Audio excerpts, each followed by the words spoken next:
Hello friends, नमस्कार। मेरा नाम है मनीष पंडित और फिर एक बार हाजिर हूं एक और रिव्यू लेकर। दोस्तों, आज मैं जिस वेब सीरीज की बात करने वाला हूं ये वेब सीरीज है धारावी पर आधारित। एमएक्स प्लेयर पर एक वेब सीरीज रिलीज हुई है जिस वेब सीरीज का नाम है धारावी बैंक। इस वेब सीरीज में मुख्य भूमिकाओं में दिखने वाले हैं सुनील शेट्टी, विवेक ओबेरॉय, सोनाली कुलकर्णी और चिन्मय मांडलेकर। कैसी है ये वेब सीरीज, आइए जानते हैं मेरे इस रिव्यू में।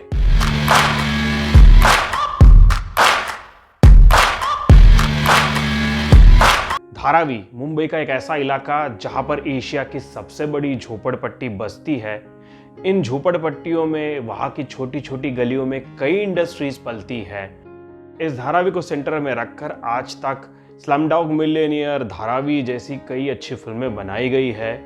कई वेब सीरीज और सीरियल्स में धारावी का जिक्र हुआ है, वहां पर कई बार शूटिंग हुई है और फिर एक बार धारावी हमें दिखने वाली है, लेकिन इस बार ये दिखेगी एक वेब सीरीज में। और इस वेब सीरीज की कहानी एक डॉन के इर्द गिर्द घूमती है जिसे धारावी वासी मसीहा मानते हैं। इस डॉन का नाम है थलाइवन और ये धारावी में अपनी अपराध की दुनिया चला रहा है। इस थलाइवन के कई पॉलिटिकल कनेक्शंस हैं और ये 30,000 करोड़ की एक अपराध की इंडस्ट्री धारावी में बसा चुका है। इस इंडस्ट्री को चैलेंज करने वाला कोई है नहीं। महाराष्ट्र के बड़े नेता, बिजनेसमैन सभी थलाइवन के आगे झुकते हैं और अब ऐसा पावरफुल आदमी जब महाराष्ट्र सरकार के विपक्ष को सपोर्ट करता है तो सरकार एक्शन में आ जाती है। यही से शुरू होती है थलाइवन को खत्म करने की कहानी। थलाइवन को खत्म करने की जिम्मेदारी दी जाती है जेसीपी जयंत गावस्कर को। यह भूमिका विवेक ओबेरॉय ने निभाई है। अब जयंत गावस्कर और उसकी टीम मिलके थलाइवन को खत्म करने की ठान लेते हैं, पर क्योंकि थलाइवन 30,000 करोड़ की बड़ी इंडस्ट्री चला रहा है, उसे मारना इतना आसान है नहीं। तो जेसीपी जयंत गावस्कर थलाइवन को मारने के लिए क्या प्लान बनाते हैं? क्या इस प्लान में वो कामयाब होते हैं या कहानी में कोई और ट्विस्ट आता है? ये जानने के लिए आपको देखनी होगी धारावी बैंक। इस वेब सीरीज की शूटिंग रियल लोकेशन पे यानी धारावी में हुई है, जिस वजह से ये बहुत रियल लगती है, ऑथेंटिक लगती है। वेब सीरीज का स्क्रीन प्ले बहुत अच्छा है। धारावी की छोटी छोटी गलियों को, वहाँ पे चलने वाली इंडस्ट्री को, वहाँ के झुग्गियों को बहुत बेहतरीन तरीके से कैप्चर किया गया है। वेब सीरीज का कैमरा वर्क अच्छा है, एक्शन दमदार है, चेजिंग सीक्वेंसेस रोमांचक हुए हैं और बैकग्राउंड म्यूजिक भी बहुत शानदार है।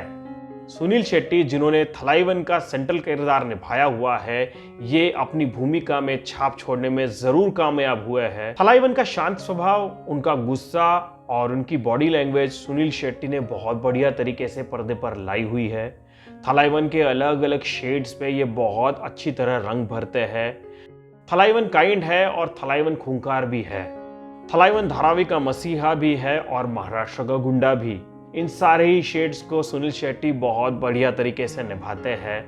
इनके थलाइवन आपको रजनीकांत के काला की जरूर याद दिलाएंगे। इसके अलावा विवेक ओबेरॉय ने भी जेसीपी जयंत गावस्कर की भूमिका में शानदार परफॉर्मेंस दी है। इनका लुक सुरेश ओबेरॉय जी की याद दिलाता है। जेसीपी जयंत गावस्कर जो एक इमोशनल बाप है, जो थलाइवन से बदला लेना चाहते हैं, जो अपनी टीम पर पूरा भरोसा करते हैं, जो प्लानिंग के लिए जाने जाते हैं, जिनका दिमाग बहुत शातिर है, इस तरह का ये एक कैरेक्टर है और विवेक ने इस कैरेक्टर को बहुत बढ़िया तरीके से लाया हुआ है। इनके किरदार को देखकर ऐसा लगता है कि शायद कोई और एक्टर इस किरदार के साथ उतना जस्टिस नहीं कर पाता।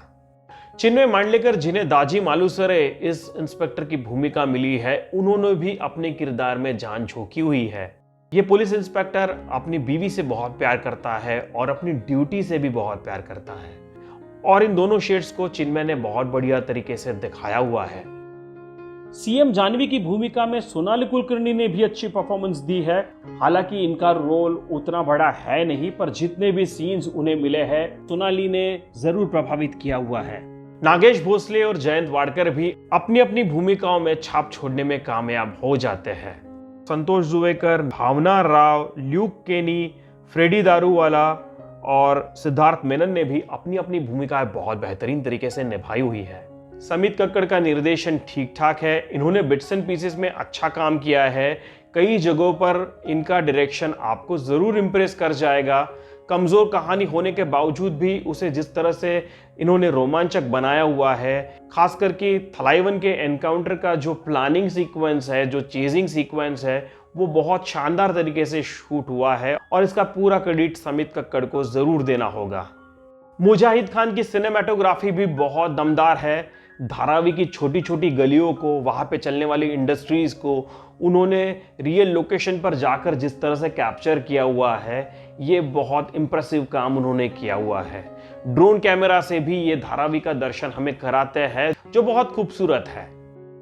कमज़ोर कड़ियों की अगर बात करें तो वेब सीरीज़ की कहानी बहुत कमज़ोर सी कहानी है। शुरुआत के 1-2 एपिसोड्स बहुत स्लो है, पर कहानी बाद में जोर पकड़ती है। जब से थलाइवन को मारने का मिशन शुरू होता है, कहानी रोमांचक मोड़ लेती है और अगले कुछ एपिसोड्स तक दर्शकों को बांध कर भी रखती है।